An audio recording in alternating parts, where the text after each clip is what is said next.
बेनीवाल और स्वागत है आपका न्यूज टुडे में। आइए नजर डालते हैं आज के हेडलाइंस पर। शुक्रवार को राष्ट्रीय लोकदल पदाधिकारियों ने प्रेस वार्ता का आयोजन कर बुढ़ाना विधायक व प्रशासनिक अधिकारियों पर लगाया करोड़ों के घोटाले का आरोप। गुरुवार की देर रात तेज बारिश के कारण मंसूरपुर क्षेत्र के बेगराजपुर में मकान गिरने से 3 लोगों की हुई मौत, 4 लोग हुए गंभीर घायल। शुक्रवार की सुबह मुजफ्फरनगर के अंसारी रोड पर LIC ऑफिस में आग लगने से लाखों का फर्नीचर व जरूरी कागजात हुए जलकर स्वाहा। शुक्रवार को मुजफ्फरनगर के अलमासपुर निवासी एक व्यक्ति ने नगर के एकता विहार निवासी पादरी पर लगाया उसकी पत्नी व पुत्रियों का धर्म परिवर्तन कराने के साथ साथ पुत्रियों को बंधक बनाने का आरोप। शुक्रवार को मुजफ्फरनगर पुलिस लाइन में फैमिली रिजर्व पार्क के पुनरुद्धार के बाद मालियों द्वारा किया गया पार्क का उद्घाटन। शुक्रवार को SSP कार्यालय पहुंची शाहपुर निवासी महिला ने अपने भाई पर उसके गहने चुराने का आरोप लगाते हुए मीडिया कर्मियों से लगाई मदद की गुहार। और अब खबरें विस्तार से। शुक्रवार को मुजफ्फरनगर में सर्कुलर रोड स्थित राष्ट्रीय लोकदल कार्यालय पर पार्टी पदाधिकारियों द्वारा प्रेस वार्ता का आयोजन किया गया। प्रेस वार्ता के दौरान राष्ट्रीय लोकदल पदाधिकारियों ने जनपद की विभिन्न ग्राम सभाओं में प्रशासकों की नियुक्ति के बाद प्रदेश के पंचायत राज मंत्री व बुढ़ाना विधायक के अलावा जनपद के प्रशासनिक अधिकारियों पर करोड़ों रुपए का घोटाला करने का आरोप लगाते हुए इस घोटाले के आरोपियों के विरुद्ध मुकदमा दर्ज कराने की मांग मीडिया के माध्यम से की है। राष्ट्रीय लोकदल पदाधिकारियों का कहना था कि प्रदेश के पंचायत राज मंत्री के संरक्षण में बुढ़ाना विधायक व जिले के प्रशासनिक अधिकारियों ने ग्राम सभाओं के खातों से अवैध रूप से करोड़ों रुपए निकालकर उनका भुगतान कुछ कंपनियों को होना दर्शाया है, लेकिन ये सभी कंपनियां भारतीय जनता पार्टी के नेताओं द्वारा ही अवैध रूप से बनाई गई हैं। इस संबंध में और अधिक जानकारी देते हुए पार्टी के एक वरिष्ठ पदाधिकारी ने बताया। जी बताइए भाई साहब, किस तरह का घोटाला है, किन के द्वारा घोटाला किया जाएगा? ऐसा है कि ग्राम सभाओं का कार्यकाल 25 दिसंबर 2020 को हो गया था। उसमें प्रशासक नियुक्त हुए, जो प्रशासक 25 मई तक चले हैं। 5 महीने के कार्यकाल में जनपद गाजियाबाद, जनपद मुजफ्फरनगर की जो भी ग्राम सभा थी उनसे भारी अमाउंट निकाल करके उसका घोटाला किया गया है। और वो अमाउंट पंचायत राज मंत्री चौधरी भूपेंद्र सिंह, बुढ़ाना के विधायक उमेश मलिक और यहाँ के जितने भी अधिकारी हैं उन्होंने मिली भगत करके ये पैसे की बंदरबाट की है। जो पैसे का भुगतान हुआ है वो लिमिटेड फर्म है, 2-3 जो स्लीपिंग फर्म है और जिनका सीधा ताल्लुक भारतीय जनता पार्टी के नेताओं से है। मैं आपके माध्यम से निवेदन करना चाहता हूं कि चूंकि ये उत्तर प्रदेश सरकार के संरक्षण में घोटाला हुआ है, इसलिए इसमें तुरंत प्राथमिकी दर्ज की जाए, FIR दर्ज हो, चाहे उसमें विधायक हों, चाहे मंत्री हों, चाहे बड़े अधिकारी हों, इन पर FIR दर्ज हो, उनकी तुरंत गिरफ्तारी हो और जो पैसा इन्होंने ग्राम सभा का गरीब लोगों का जो नाली खरंजे में लगना चाहिए था वो इन्होंने बंदरबाट कर लिया है, इनसे उस पैसे की रिकवरी होनी चाहिए। जनपद मुजफ्फरनगर में कितने ब्लॉक है जिनमें घोटाला नहीं, अभी हमारे पास जो डॉक्यूमेंट्री एविडेंस है वो बुढ़ाना और शाहपुर ब्लॉक की है, क्योंकि जो हमने निकलवाया है, जो पेमेंट हुआ है, ये सारे डॉक्यूमेंट उसी के हैं। अगर आप चाहो तो इन्हें देख सकते। कितने करोड़ का घोटाला? 13 करोड़ कुछ लाख रुपए का इन दोनों ब्लॉकों में है, जिसमें सीधा हाथ विधायक उमेश मलिक का है और उनको संरक्षण पंचायत राज मंत्री चौधरी भूपेंद्र सिंह और उत्तर प्रदेश के मुख्यमंत्री का है, वो भी इसमें शामिल है। तो किस तरह घोटाला किया, कैसे? मैं बता रहा हूँ ना कि ग्राम सभा से, एक ग्राम सभा से जैसे जौला है फॉर एग्जाम्पल, उससे 93 लाख रुपए निकाले गए और कहा गया कि साहब ये सैनिटाइजेशन होगा, रीबोर होगा। उनको कोई पावर नहीं थी निकालने की, सिर्फ इमरजेंसी फंडिंग के लिए प्रशासक होता है कि 10,000, 20,000, 50,000 रुपए कहीं जरूरत पड़ जाए तो आप उसको निकाल सकते हो।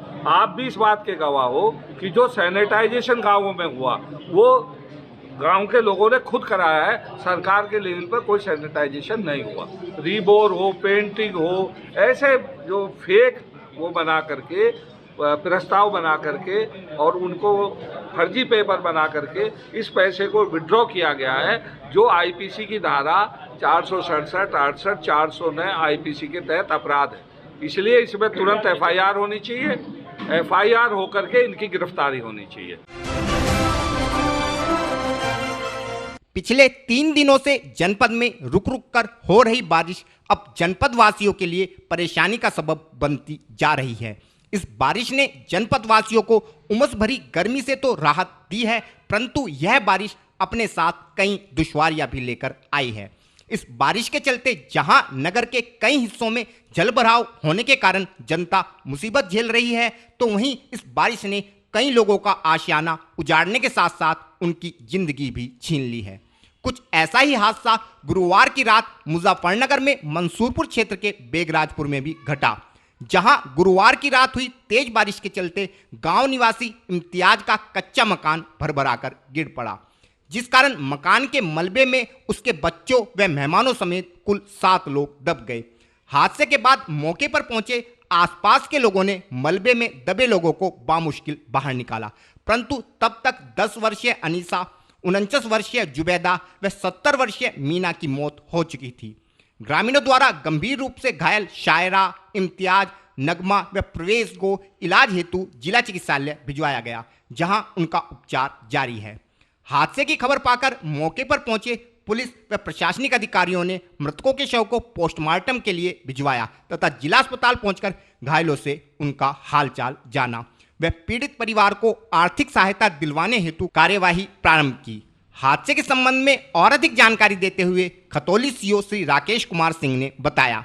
देखिए, ये बेगराजपुर में इम्तियाज का मकान था, जो कच्चा मकान था, ये बारिश के कारण गिर गया है, जिसमें 7 लोग उसमें थे, जिनको निकाल कर अस्पताल पहुंचाया गया था, जिसमें से 3 लोगों की दुखद मृत्यु हुई है। बाकी लोगों का उपचार चल रहा है, ठीक है। शुक्रवार को मुजफ्फरनगर के सिविल लाइन थाना क्षेत्र में अंसारी रोड पर स्थित जीवन बीमा निगम कार्यालय के प्रथम तल पर आग लगने के कारण कार्यालय का फर्नीचर व जरूरी दस्तावेज जलकर खाक हो गए। हालांकि इस अग्निकांड में गनीमत यह रही कि यह आग दूसरे तल पर जाने से बच गई, जिस कारण कार्यालय में रखी लाखों रुपए की नकदी जलने से बच गई है।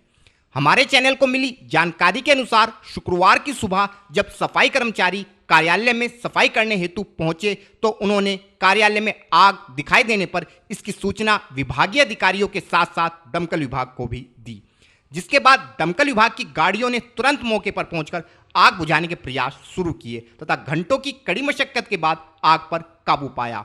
हालांकि तब तक कार्यालय के प्रथम तल का तमाम फर्नीचर व जरूरी कागजात आग की भेंट चढ़ चुके थे, लेकिन आग को प्रथम तल पर ही काबू कर लेने के कारण कार्यालय के द्वितीय तल स्थित ऑफिस में रखी लाखों रुपए की नकदी जलने से बच गई। आग लगने का कारण शॉर्ट सर्किट माना जा रहा है। घटना के संबंध में जानकारी देते हुए शाखा प्रबंधक श्री विष्णु अग्रवाल व सीओ सिटी श्री कुलदीप कुमार ने बताया। आज प्रातः लगभग 8 बजे हमारा सफाई कर्मचारी काकू जब सफाई करने यहाँ आया तो सफाई करके प्रथम तल की जब वो ऊपर चला गया, उसे एकदम कोई धमाका सुनाई दिया। वो जैसे भाग के नीचे आया तो आग लग रही थी, धुआं उठ रहा था। उसने जितने भी सिलेंडर थे अपने उनको फोड़ दिए और नीचे 2 गार्ड खड़े थे, उनको बुलाया। उनके गार्ड द्वारा तुरंत मुझे सूचना दी गई कि सर कार्यालय में आग लग गई है। मैं भागकर बाहर आया और 100 नंबर पर फ़ोन किया और अपने साथी नीरज कौशिक को फ़ोन करके बुलाया और उसके साथ बैठकर मैं और वो दोनों फायर स्टेशन गए झांसी की रानी पे और वहाँ से गाड़ी को बुला कर लाए और रास्ते में अपने सभी साथियों को हम फ़ोन करते रहे। उसके बाद 3 फायर की गाड़ियाँ आई और देखने में पता लगा कि जो हमारा कैश काउंटर का पीछे का हिस्सा है उसमें भयंकर आग लगी हुई थी, जो कि शॉर्ट सर्किट से लगी हुई मालूम होती है। और उसके बाद फायर ब्रिगेड की गाड़ी लगभग 1 घंटे से नुकसान की आशंका है? नुकसान की बहुत ज़्यादा आशंका है। रिकॉर्ड है, कंप्यूटर है और एसी है, फर्नीचर है। बाकी अभी आकलन पता चलेगा। अभी तो ये संभवतः ऐसा प्रतीत होता है कि इतना नुकसान हुआ होगा। बहुत सारे शीशे भी तोड़े गए हैं क्योंकि पूरे ऐसा प्रतीत हो रहा है कि प्रथम तल अधिकतर खत्म हो चुका है। क्या कैश भी जला है? नहीं, कैश हमारा बहुत सुरक्षित है। ये भारतीय जीवन बीमा निगम LIC का कार्यालय है और हमारा कैश बिल्कुल सेफ है, उसमें कोई भी जरा सी आँच नहीं है। ये जो LIC दफ्तर है अंसारी रोड पे, उसमें आज सुबह एक आग की घटना हुई। आग लगी, उसमें ऊपर वाला जो फ्लोर है उसमें आग लग गई थी। अभी आग के कारणों का कुछ पता नहीं चल पाया है। ऐसा प्रतीत होता है कि जैसे कोई शॉर्ट सर्किट वगैरह से कोई आग लगी हो। उसमें जो भी कैश रखा था वो सुरक्षित है उनका, और जो कंप्यूटर थे या अन्य जो उनकी फाइलें थी वो उसमें जलकर खाक हो गई हैं। बाकी जो CCTV कैमरों की मदद से हम लोग आग के जो लगने का जो कारण है उसको जानने का प्रयास कर रहे हैं। शुक्रवार को मुजफ्फरनगर के नई मंडी थाना क्षेत्र के गांव अलमासपुर निवासी एक व्यक्ति हिंदू जागरण मंच के कार्यकर्ताओं के साथ नगर कोतवाली पहुंचा तथा क्षेत्र के एकता विहार निवासी एक पादरी व उसकी पत्नी पर जबरन उसकी पत्नी व पुत्रियों का धर्म परिवर्तन कराने के साथ साथ उसकी पुत्रियों को बंधक बनाए जाने का आरोप लगाते हुए आरोपियों पर कार्यवाही की मांग को लेकर एक प्रार्थना पत्र कोतवाली निरीक्षक को सौंपा।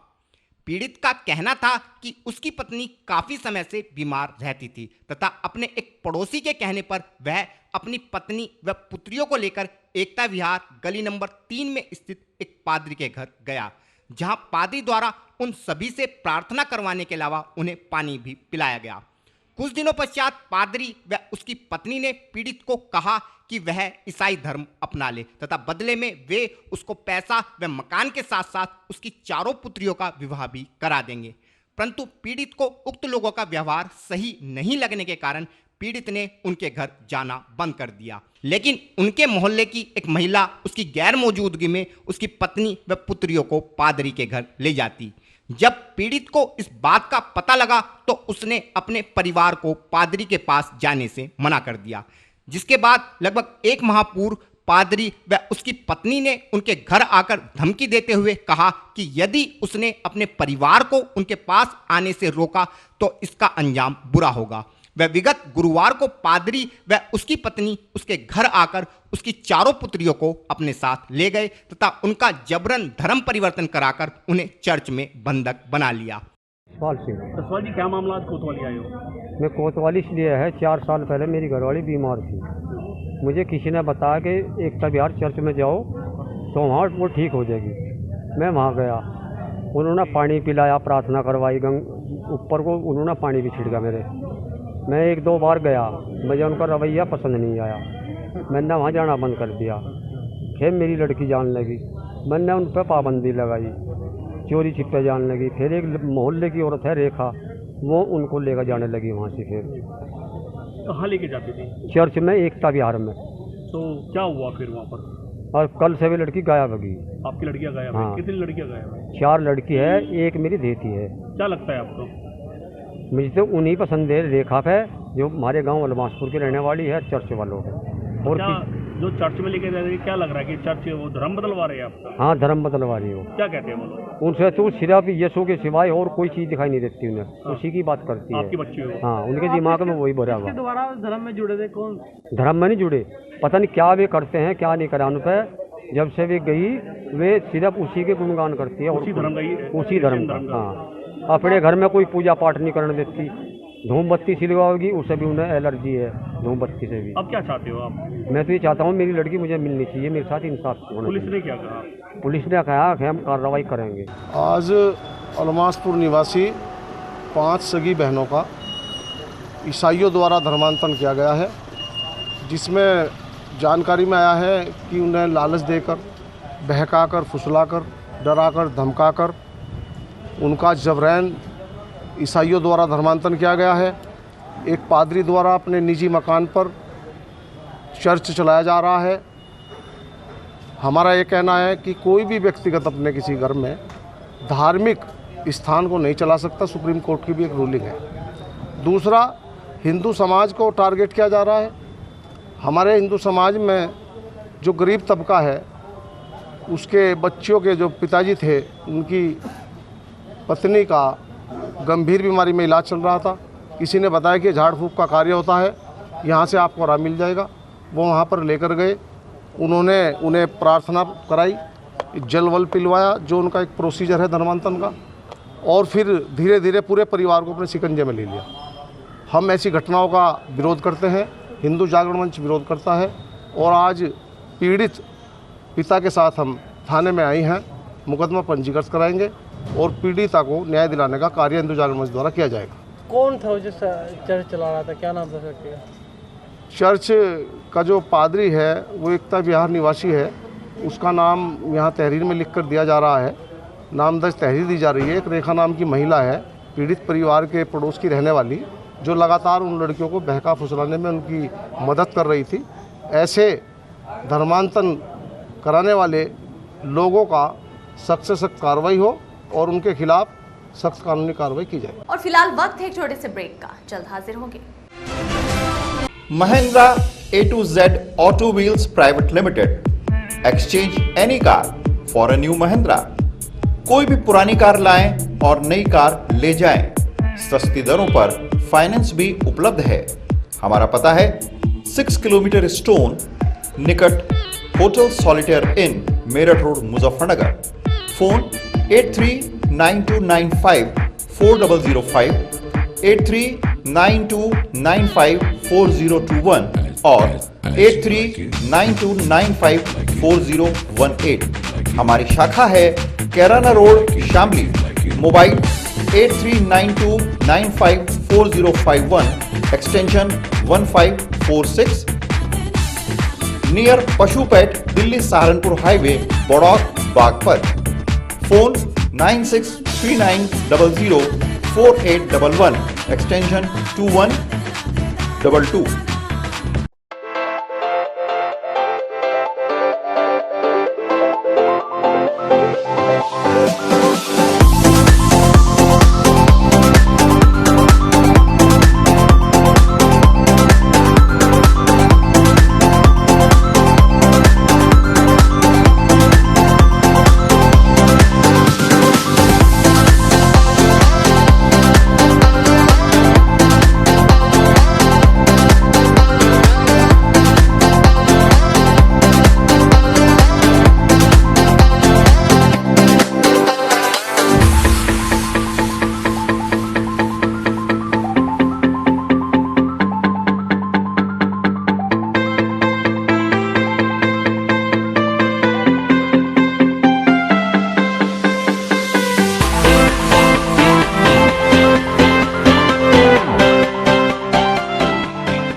खेल का आगाज किया जाए।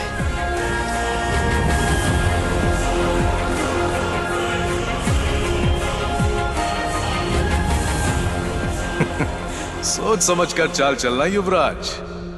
सोच लिया है, समझ तुम्हें थोड़ी देर में आ जाएगी। काले घोड़े से ऊंट को मात दी जाए।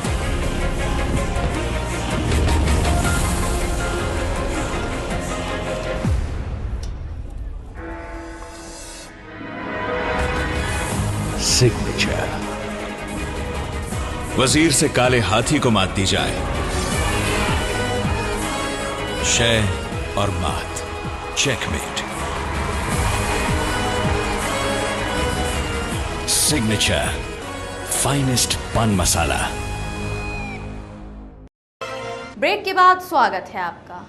एसएसपी श्री अभिषेक यादव ने जनपद में अपने 2 वर्ष से अधिक के कार्यकाल में जनता के अलावा पुलिसकर्मियों को भी अनेकों सौगात दी हैं। इसमें चाहे पुलिसकर्मियों के लिए बनवाया गया जिम व कैफे हो अथवा पुलिसकर्मियों के परिवार के लिए लाइब्रेरी की स्थापना।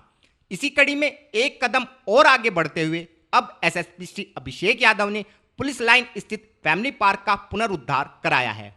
शुक्रवार को इस पार्क के पुनरुद्धार के बाद एसएसपी श्री अभिषेक यादव द्वारा इस पार्क का उद्घाटन चतुर्थ श्रेणी कर्मचारी प्रदीप व चंद्रभान के हाथों करवाया गया। इस अवसर पर एसपी सिटी श्री अर्पित विजयवर्गीय के अलावा एसपी क्राइम दुर्गेश सिंह व सीओ सिटी तथा सीओ मंडी भी मौजूद रहे। इस पार्क का प्रयोग पुलिसकर्मियों एवं उनके परिजनों द्वारा किया जा सकेगा। इस पार्क में टहलने के लिए ट्रैक के अलावा पार्क में जगह जगह पर बैठने हेतु बेंच का निर्माण भी कराया गया है। इसके साथ ही पार्क के मध्य में बनी हट पार्क की सुंदरता में 4 चांद लगा रही है। इस हट के भीतर बैठने हेतु कुर्सी व मेज का निर्माण भी कराया गया है। पार्क में विभिन्न प्रकार के पौधों के अलावा हर्बल औषधि जैसे एलोवेरा, लेमन ग्रास, तेजपात, कड़ी पत्ता, इलायची आदि के पौधे भी लगाए गए हैं ताकि टहलने वाले लोगों को स्वच्छ व ताज़ा ऑक्सीजन मिल सके। इस पार्क के विषय में जानकारी देते हुए एसपी सिटी श्री अर्पित विजयवर्गीय ने बताया।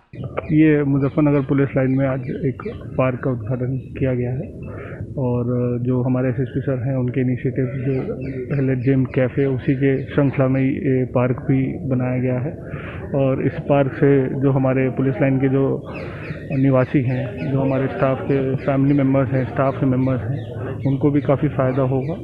कई बार ऐसा होता है कि जैसे स्ट्रेस डस्टर की तरह काम करता है कि हम पैदल घूम लिए, ग्रीनरी के बीच घूम लिए, बच्चों को खेलने की जगह मिल गई, तो इन सब चीज़ को देखते हुए इस पार्क का काफ़ी फायदा हो।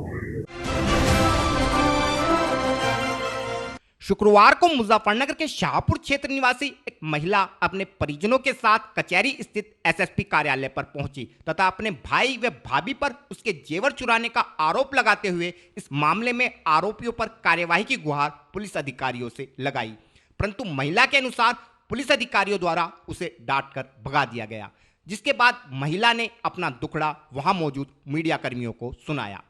महिला का कहना था कि उसका विवाह लगभग 1 माह पूर्व मीरापुर में हुआ था तथा उसके जेवर शाहपुर में उसकी मां के पास रखे थे।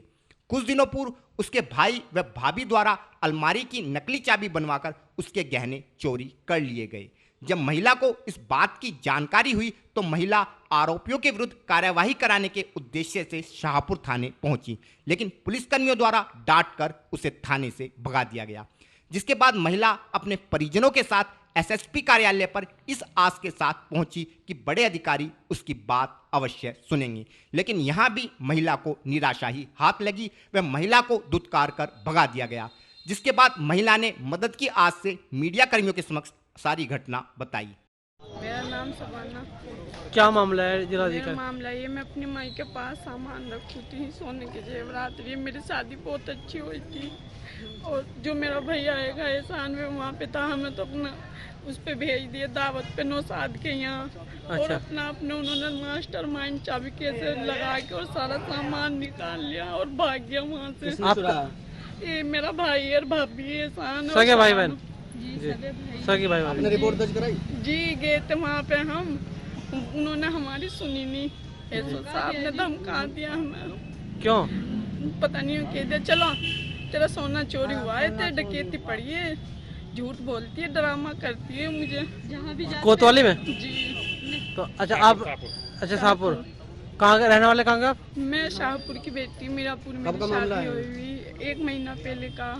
अच्छा, तो आप एसएसपी के यहाँ नहीं पहुँचे अधिकारी? तो वहाँ से भी हमें खेद दिए। आप क्या चाहते हो? आप चाहते क्या? हम ये चाहे हमारी बात आगे तक जाए और हमें इंसाफ मिले, मदद मिले। मेरे 3 बच्चे। और फिलहाल वक्त है आपसे विदा लेने का, लेकिन उससे पहले नजरें हेडलाइंस पर। शुक्रवार को राष्ट्रीय लोकदल पदाधिकारियों ने प्रेस वार्ता का आयोजन कर बुढ़ाना विधायक व प्रशासनिक अधिकारियों पर लगाया करोड़ों के घोटाले का आरोप। गुरुवार की देर रात तेज बारिश के कारण मंसूरपुर क्षेत्र के बेगराजपुर में मकान गिरने से 3 लोगों की हुई मौत, 4 लोग हुए गंभीर घायल। शुक्रवार की सुबह मुजफ्फरनगर के अंसारी रोड पर एलआईसी ऑफिस में आग लगने से लाखों का फर्नीचर व जरूरी कागजात हुए जलकर स्वाहा। शुक्रवार को मुजफ्फरनगर के अलमासपुर निवासी एक व्यक्ति ने नगर के एकता विहार निवासी पादरी पर लगाया उसकी पत्नी व पुत्रियों का धर्म परिवर्तन कराने के साथ साथ पुत्रियों को बंधक बनाने का आरोप। शुक्रवार को मुजफ्फरनगर पुलिस लाइन में फैमिली रिजर्व पार्क के पुनरुद्धार के बाद मालियों द्वारा किया गया पार्क का उद्घाटन। शुक्रवार को एसएसपी कार्यालय पहुंची शाहपुर निवासी महिला ने अपने भाई पर उसके गहने चुराने का आरोप लगाते हुए मीडिया कर्मियों से लगाई मदद की गुहार।